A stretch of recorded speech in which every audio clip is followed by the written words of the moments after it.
Hi guys, James at Rampant Lion Reviews again for you today with another beer review. For this one we are going to return to Sweden since we're actually back here, as you may have guessed by the background, and we're going to kick off with another Swedish beer. And this is a brewery who I've already visited before, so we're going to return to All In Brewing, and today we're having a look at their Big Blind, which is their double IPA. Now this one is rated at 96 on Rate Beer, which tells me it's going to be a bit of a treat to review this one, but a lot of Swedish people I've talked to have told me that All In Brewing are one of the best Swedish craft brewers, and they obviously have a lot more experience of Swedish beer than I do, so I'll take their word for that one. And I was really impressed with their what wheat seems to be the officer problem that I reviewed for you before. That was one of the best wheat beers I've reviewed that wasn't from Germany actually. I was very impressed with that one. So these guys produce some really awesome stuff, so if you do get the chance, check out All In Brewing, and I will be reviewing more of their beers in the near future. But anyway, as is usual with my beer reviews then, I'll tell you a little bit about the brewery. If you do want to get straight to the tasting, just fast forward.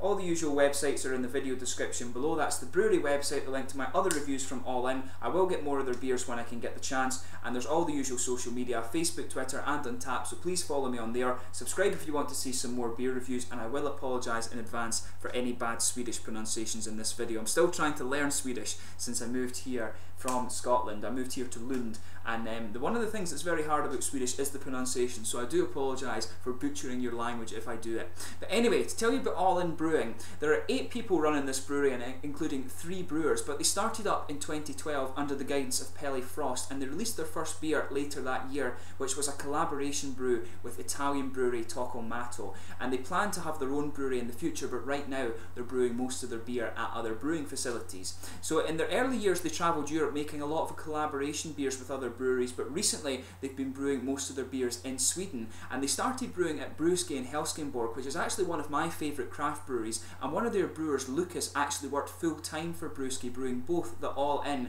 and Brewski beers. But since Brewski are now working at full capacity with their own products, most of the All In Brewing beers are brewed at West Coast Brewery in Gothenburg, and there are 2 brewers there that brew both the West Coast beers and the All In beers, so they're not phantom brewers as such anymore, since they do brew their own beers, albeit in different places. But the 3 brewers are Lucas, Victor and Andreas, and they've always been into the big sort of fruity, hoppy American style IPAs, but they do say that they enjoy a good imperial stout as well. But Victor and Andreas are the original guys, while Lucas was headhunted from another brewery and is now actually their head brewer, but they work as a team to create their beers, so you've got 3 very passionate people kind of inputting into these beers, and that probably tells you a lot about why they're so highly rated. But last year they were voted one of the top 100 brewers in the world by Rate Beer, which of course is a very, very good achievement. Every year though, they actually have their own beer festival in Gothenburg, and this is called the All In Beer Fest, and this year last year in 2015 I should say, they had around 1700 visitors and over 30 participating breweries from all over the world, and they say it's a kind of super geeky event for those of you who love beer.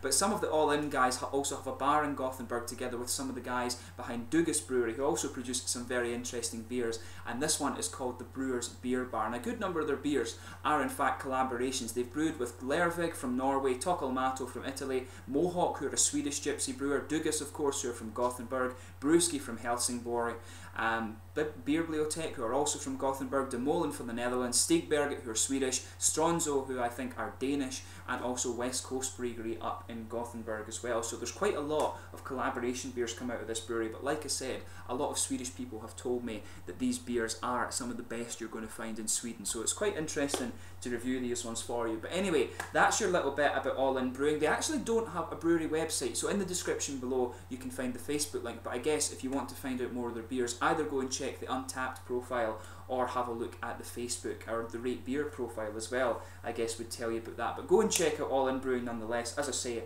a lot of Swedish people have told me these are some of the best Swedish craft beers you can go and get, and on the basis of the ones I've tried so far, I would have to agree with them there. So let's actually get on to the tasting of this one now. I'll just let you have a little look at the artwork on this one.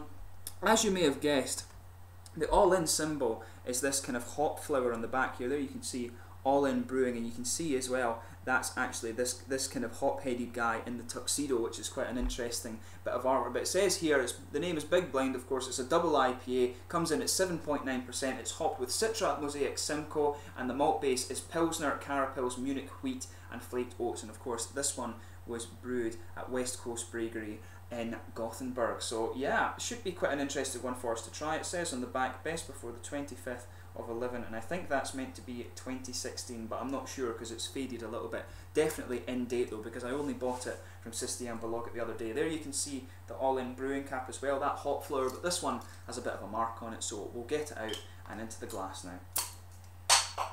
So as you can see, a nice smoky opening on this one, and we'll get it out and into the glass.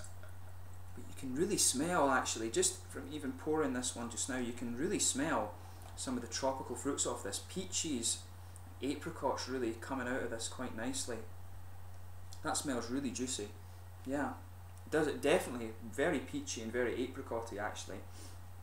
Yeah, that smells really nice. So as you can see, this beer is poured a really quite bright yellow amber colour. There's a bit of a darker kind of orange to it, but mainly it's a bright yellowish amber colour, this one. Very hazy, as you can see. If I put my fingers behind it, there is a degree of transparency, but overall the colour of this beer is quite opaque. But as you can see, there's about a half finger or a 2/3 finger of a frothy white head on this beer, but it looks very nice. Some big bubbles sticking towards the side of the glass. There's one or two little tiny bits of sediment at the bottom there, and quite a few little bubbles just going up towards the bottom of that head. So let's have a look at the aroma on this one.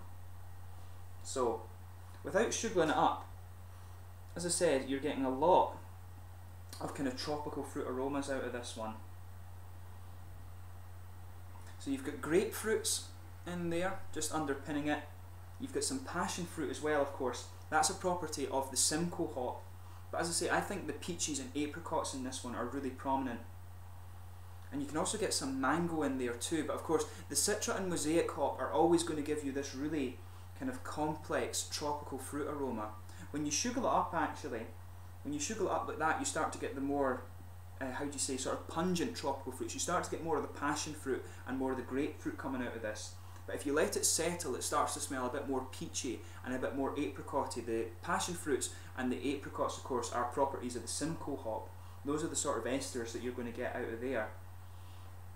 But yeah, it smells very, very nice. You can pick up, if you sugar it up, you can pick up a little bit of a sort of floral aromatic character, maybe just a little bit piney. And of course, that's another property of the Simcoe. The Simcoe is a very nice hop for double IPAs. It gives you a good bit of pine resin and some nice tropical fruit flavours. It's very popular. And underneath that, you can pick up some of the bready and biscuity malt bases. But there's a bit of kind of richer caramel coming out of this one too. It smells very, very nice actually. So yeah, as I always say with the beers, especially when it comes to double IPAs and things like that, especially when you've got some of these really kind of nice and quite pungently American hops, you should take a little bit of time and just get used to the aroma from these, because a lot of the time it will give you a good idea about what the flavour of this beer is going to be like. So without further ado then, let's get stuck into this beer. This one is the, how do you call it, the Big Blind.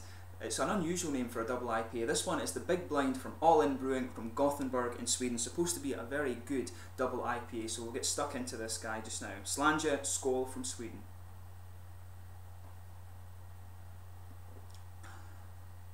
Yeah, now that is really good. First thing you're going to notice about this beer is just how light it is. It's actually a very light and quite drinkable double IPA, but as I always say, when you're dissecting the flavour of these beers, just sugar the beer around your mouth a little bit and let the whole palate adjust. That way you allow yourself to pick up all of the kind of complexity of the flavours that you get in this beer. But this is really nice actually. It's better for a double IPA. It's actually very light and very sessionable. It's 7.9%. You know, it's actually quite dangerous because you could easily drink quite a few of these and just think it's a normal IPA. I actually think this is on the very light side for a double IPA. I would have thought that most double IPAs would be up about in the high 8s or low 9%, but that doesn't matter. I mean, it's full of flavour, and that's exactly what you want from these beers. So, much like the aroma with this one, you've got a nice big tropical fruit flavour there. And you can feel that all around the palate, but particularly behind the front curve of the tongue. As I always say, you get this little oily bubble that comes out behind that very front curve of the tongue, and that's where a lot of your fruity character is going to come out. So in here you've got a bit of grapefruit, a little bit of passion fruit, but for me it's the more juicy tropical fruits that are coming out. There's quite a bit of mango in this one, there's some peaches, definitely apricot in here as well, but you do have it, those flavours, the more juicy tropical fruits are underpinned by the more pungent ones like the grapefruit and the passion fruit actually, but it is quite a juicy tropical fruit character there. And as I say, the more juicy character, the more juicy fruits if you like. I always find grapefruit and passion fruit to be really quite pungent and quite oily flavours, but for me the tropical fruit flavour in this one is a bit more juicy.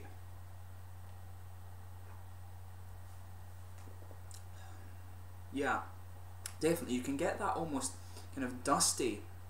I always find peaches, when you taste them, they have this kind of almost dusty, juicy flavour, and you can really pick that up in this beer along with the mangoes and the apricots. But as I say, you can detect the grapefruits and the passion fruits. The slightly more, and grapefruit of course is a slightly more sour fruit, I guess you could describe it as, but it is really nice. There is a little bit of citrus in there, but it definitely leans more towards the tropical side of things, I would say. But yeah, this one's really nice actually. The hop character I'm finding, apart from the fruits, other than that, the hoppy character is actually very smooth. There's some grassy character around the front curve of the palate, and as you go further back, it's very smooth. There is a little bit of a floral aromaticity to this thing going on. Not getting much in the way of pine resins, although they do start to push their way out a bit as you move into the aftertaste, but mainly it's a sort of floral kind of grassy aromatic character you're getting from this one. And in the back corners of the palate you can detect just a little bit of earthiness out of this beer, but overall the hop flavours in this are very, very well done. A huge thumbs up to All In Brewing for their big blind beer, really nice. As you saw, I had a bit of a brain fart when I was trying to remember the name of the beer, but I mean, this is a very, very good beer. I'll definitely remember the name now. But yeah, with the malt base with this one, the middle of your palate is just, it's blanketed with this very kind of light bready character in there. The malt base is actually very, very smooth, and it only starts to kind of push its way out, I think, as you move into the aftertaste. But you can definitely pick up some of the cereal character in there. Of course, it starts to build on top of that, and you start to get more of the sweet kind of biscuity cereal flavours out of this one. It's almost like digestive biscuits, that kind of sweetness that you get out of this beer. It's very nice, but there is some richer caramel as you go right down the middle of the tongue there.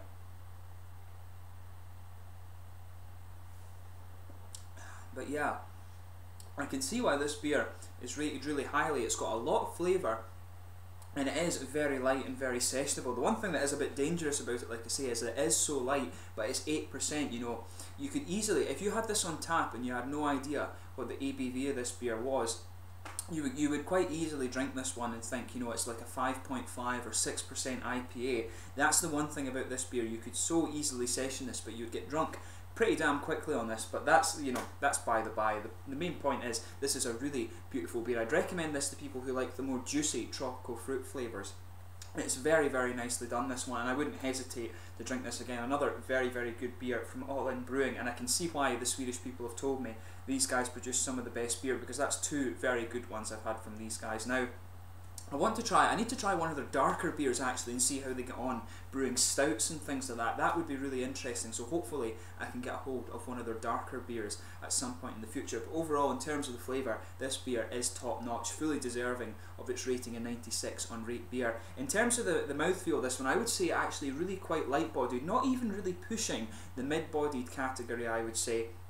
It is very light and very drinkable. The carbonation is very smooth, of course. There is a tiny little bit of oily character to it, but overall it's mainly a very juicy, fruity character. There's a bit of hoppy bitterness there. That comes out more in the aftertaste though, and it actually just lingers. There's not a very high IBU on this beer. It's more of a juicy and quite fruity one, I would say, and there is a good bit of malty sweetness too. But overall, this is a very, very good beer, and like I say, I wouldn't hesitate to drink it again. The one thing I guess you have to watch with this beer is that it is so light and so sessionable, but it's 7.9%. It's, you know, You drink a couple of these and you will get drunk pretty easily, I would say, but it's a very, very good beer. Certainly wouldn't hesitate to drink it again, and fully deserving of its very high rating in my opinion. I'd recommend it to those of you who enjoy the nice juicy tropical fruit flavours rather than the more pungent grapefruit and passion fruit sort of things. So a huge thumbs up to All In Brewing on this one. But anyway, I hope you've enjoyed this beer review. It's been really cool to return to All In Brewing. As I said, Swedish people have told me this is one of the best Swedish craft breweries, and of course they are going to know that.